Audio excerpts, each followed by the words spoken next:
Hi and welcome to CBN4's Primetime News Package today. I'm your presenter, Arian Christopher. Making the top stories today. An agricultural post-disaster needs assessment workshop is currently being conducted here in Dominica. And the Dominica Freedom Party releases a statement on the proposed sitting of Parliament on the anti-terrorism bill. Stay tuned for these and all the stories when CBN4's Primetime News Package return. We'll be right back.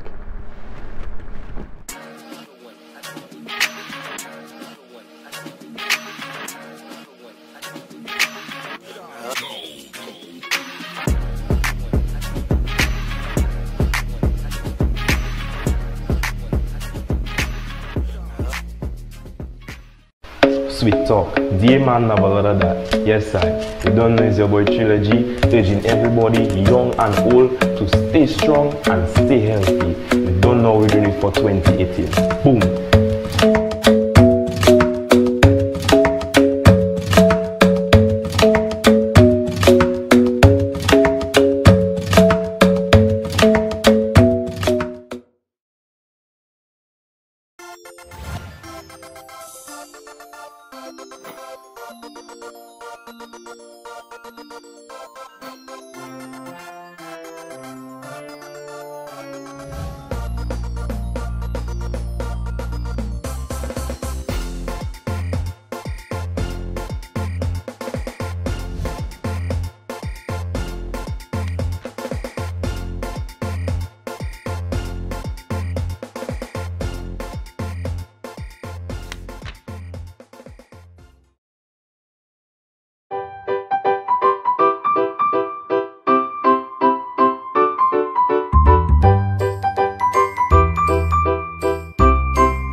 Thank you for staying with us. The United Workers' Party is cautioning the Roosevelt-Skerrit administration against using the necessity of anti-terrorism legislation as cover for the introduction of legal provisions to terrorize citizens exercising their constitutional right to dissent and protest against corrupt, incompetent government.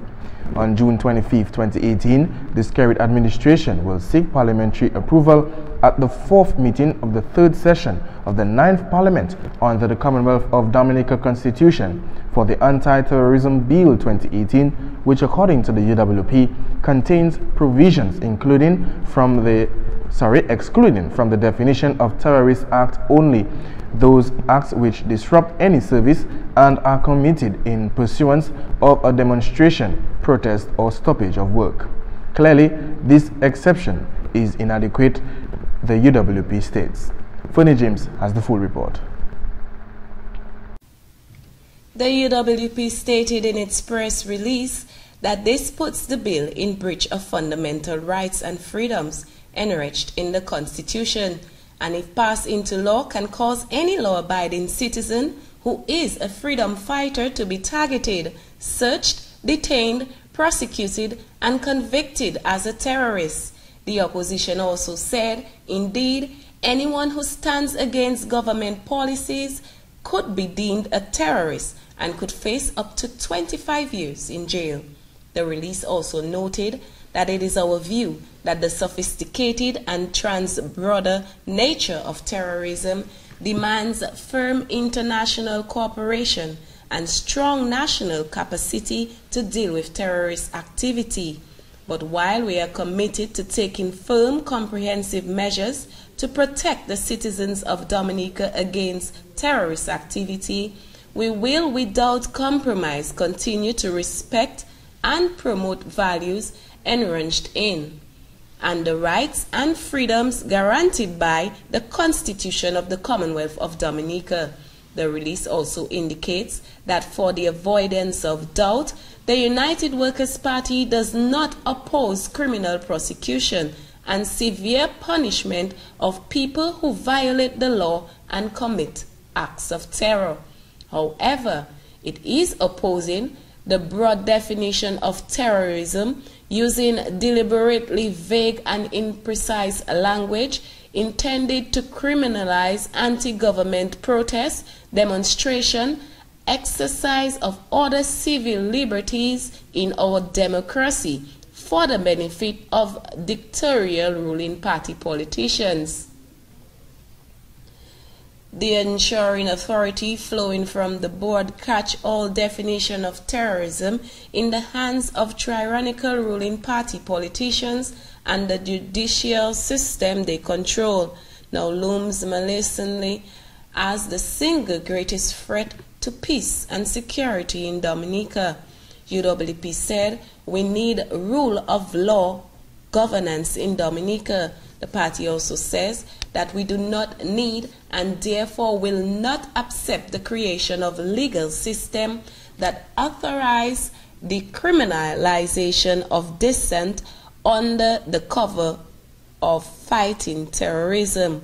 In the public interest, for protecting constitutional freedoms in Dominica, UWP says that it demands a simple amendment to the proposed legislation that excludes political meetings, demonstrations, protests, industrial action, work stoppages, and other forms of dissent in a democracy from the clarification of Terrorist Act. And in related news, the Dominica Freedom Party have released a statement in relation to the proposed sitting of Parliament on the anti-terrorism bill for an act to criminalize terrorism. The Dominica Freedom Party have also asked the Dominica government to refrain from having all three readings of the bill at the one sitting of the Parliament. The government of Dominica will go to Parliament on Monday, where this bill is expected to be passed. Understanding of the Dominica Freedom Party that it is the intention of the current government to bring before Parliament on Monday the 25th of June 2018 an anti-terrorism bill and to have all three readings of the bill at the same sitting. Since that matter has been brought to the attention of the general public, most notably from yesterday, June 19, 2018, there has been wide public calls on the radio waves and through social media for the bill to be fully ventilated by the public before it is passed into law. In the interests of fostering a calm atmosphere, the Dominica Freedom Party appeals to the government to refrain from having all three readings of the bill at the one sitting of Parliament. We ask that there be adequate time for the general public to fully understand the draft law. The Dominica Freedom Party is willing to contribute to this by engaging with the public on the merits or demerits of the draft legislation. Though we are continuing to review the legislation, at this point, we want to make some preliminary comments. In due course, we will give more specific comments and make more specific recommendations for adjustments to the legislation towards arriving at an act that would be acceptable to the vast majority of nationals. The Dominica Freedom Party also noted that it understands that the need to put in place an anti-terrorism legislation, especially as an element of the country's role as part of the international community in contributing to improved security on the global stage. The party leader further stated that adjustments to the legislation in that regard must not be overbearing and must not infringe on the fundamental rights and freedoms of our people, except where the suppression of such rights and freedoms is necessary for the public's interest in accordance with the Constitution of the Commonwealth of Dominica. The provisions in the Constitution of the Commonwealth of Dominica were made in furtherance of a number of precepts that we cherish as a people. These precepts broadly relate to the supremacy of God, the equal and inalienable rights with which all members of the human family are endowed by their Creator, the principle of social justice and belief in a democratic society.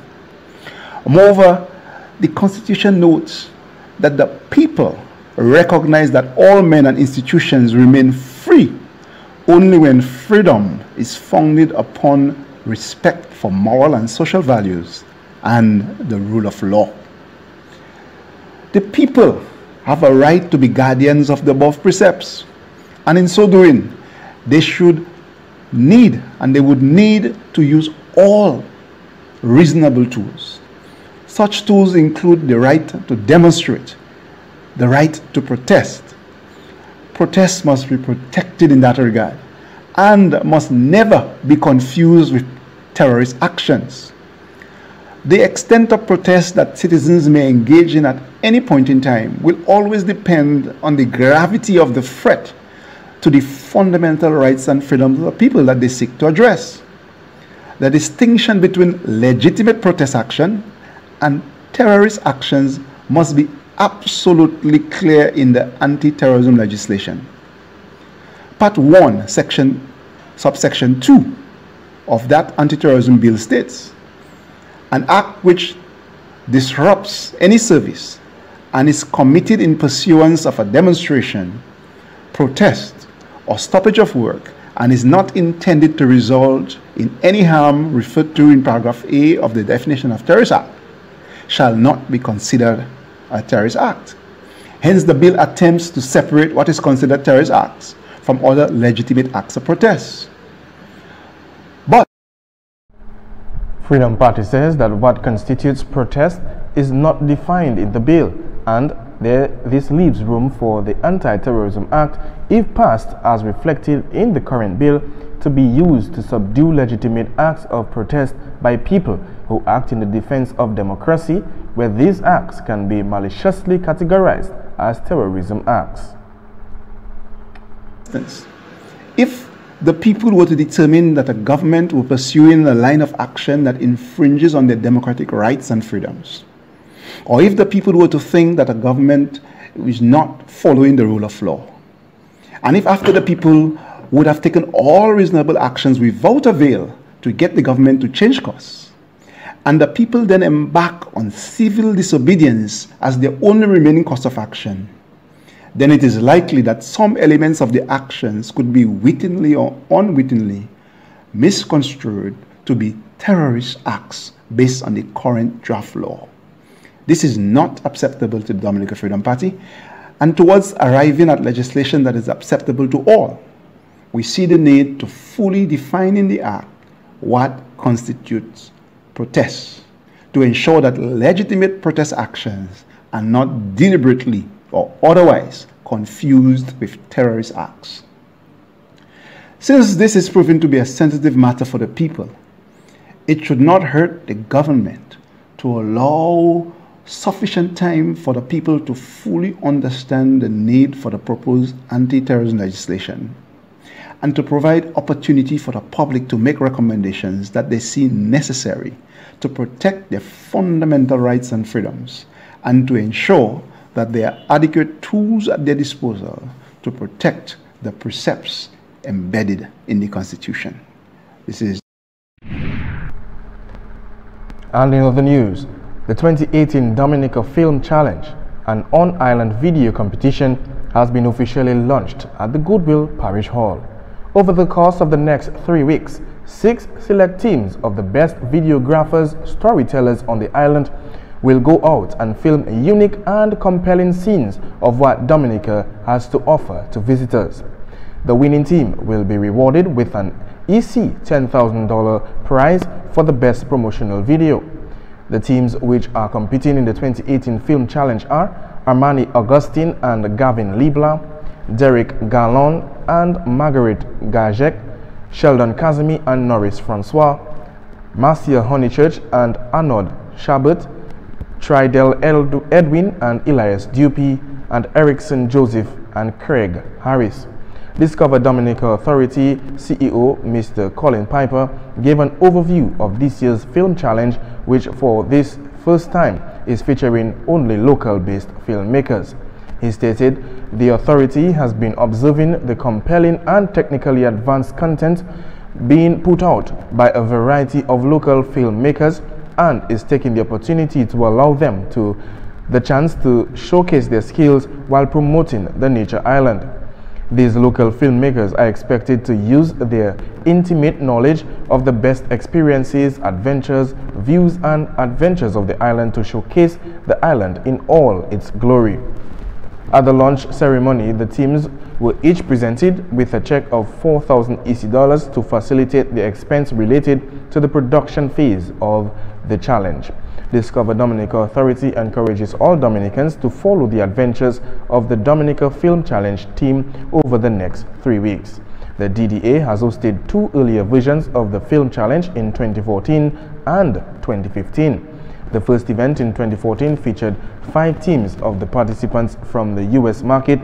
In the second version, participation was extended to include other markets such as France and Canada.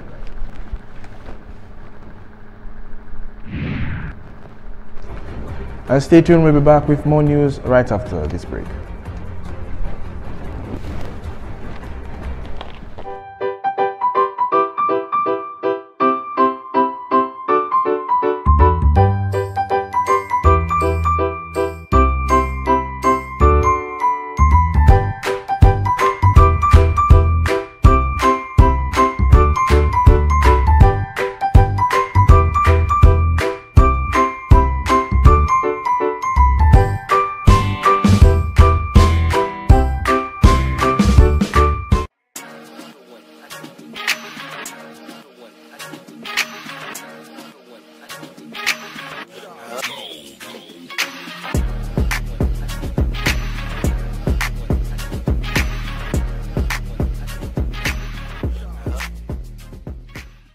Sweet talk, dear man, never of that. Yes, I. You don't know it's your boy Trilogy, urging everybody, young and old, to stay strong and stay healthy.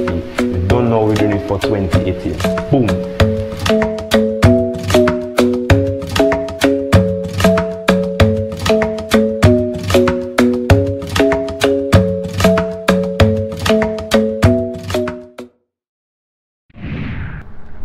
Welcome back. Minister for Tourism and Culture, Senator Robert Tong, has stated that the government of Dominica remains extremely committed to supporting sports on the island and the linkage between sports and tourism. Dominica will play host to the OECS Cycling Championship for a second consecutive year on July 1st, 2018. And Senator Tong said that the government will seek to waive some of the items such as bicycles for the cyclists, which will be brought into the country. It's committed, and obviously through waivers of duties, especially when the guys come, maybe waivers of different fees when the person have to bring up the bicycles. Obviously, when you have to bring in something you're supposed to pay, but obviously the government will assist in terms of waiving some of those.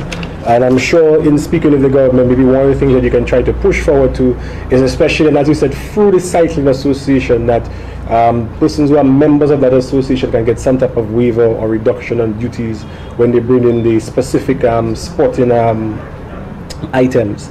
Again, Tong also called on the private sector to assist, saying the government cannot do it alone. The private sector too has to assist.